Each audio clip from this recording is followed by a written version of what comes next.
बिहार की राजनीति में एक नई पार्टी जनसुराज का उदय हुआ है। सियासी रणनीतिकार रहे प्रशांत किशोर ने जनसुराज पार्टी बनाई है। बीते 2 अक्टूबर को इस पार्टी का विधिवत ऐलान किया गया। वही जनसुराज ने बिहार उपचुनाव में चारों विधानसभा सीटों पर इस बार अपने प्रत्याशियों को उतारा है।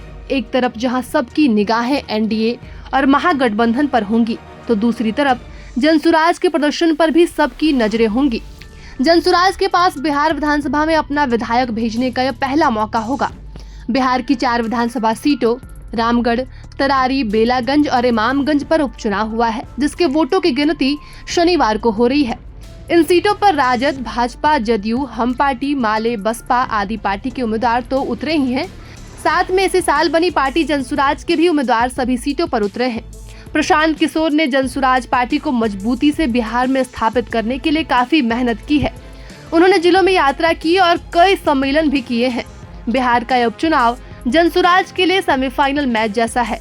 इसके परिणाम जनसुराज के भविष्य को लेकर बहुत कुछ तय कर देंगे।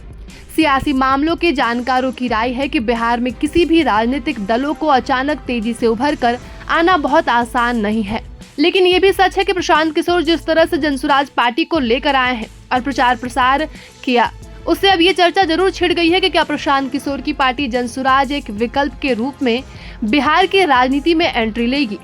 इस उपचुनाव का परिणाम भी बहुत कुछ तय कर देगा। और उपचुनाव की बात करें तो अधिकतर जनता अपने जनप्रतिनिधि को देखकर ही फैसले लेते हैं। विधानसभा चुनाव में उनके ख्याल में ये भी चल रहा होता है कि उनके मत से बिहार में सरकार तय होगी। कई बार वो राज्य में अपने समर्थन वाली सरकार बनाने के लिए वैसे प्रत्याशी को भी वोट दे देते हैं जो उन्हें पसंद नहीं है। लेकिन उपचुनाव में उनके पास राज्य में सरकार बनाने या हटाने की मजबूरी नहीं होती। इसका भी लाभ जनसुराज को मिल सकता है। वही जनसुराज को मिले वोट से किस प्रत्याशी या दल को नुकसान पहुंच सकता है, यह भी आज दिख जाएगा। और अगर जनसुराज को किसी भी तरह से फायदा नहीं मिलता है तो बेशक बिहार चुनाव के फाइनल से पहले एक बड़ी निराशा उनके लिए होगी। शनिवार को परिणाम सामने आने पर ही सब कुछ साफ हो जाएगा।